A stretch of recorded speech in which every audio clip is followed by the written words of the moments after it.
છોટાઉદેપુરની ઓરસંગ નદી પર 50 વર્ષથી ડેમ ન બનતા લાખો ક્યુસેક પાણી દરિયામાં વહી જાય છે। સ્થાનિકોનો આક્ષેપ છે કે રેતીની રોયલ્ટી લીઝો બચાવવા સરકાર ડેમ બનાવતી નથી। જો આ નદી પર ડેમ બને તો 500થી વધુ ગામોને પીવાના અને સિંચાઈના પાણીની મોટી રાહત મળી શકે તેમ છે।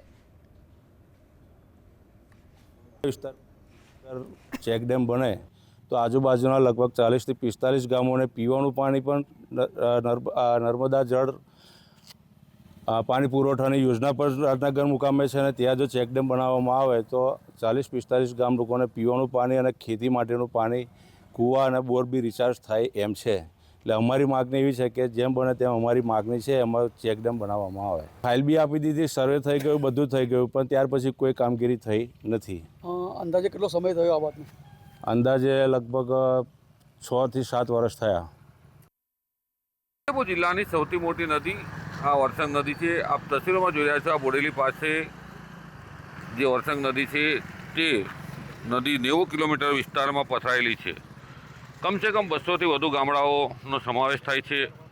નદી કિનારેના ગામના લોકો વારંવાર રજૂઆત કરી છે કે ડેમ બનવો જોઈએ, પરંતુ સરકાર, સિંચાઈ વિભાગ આના પર ધ્યાન આપતું નથી। રેતી ખનનના કારણે ચેકડેમ બનાવવા માટે કોઈ કાર્યવાહી કરાતી નથી।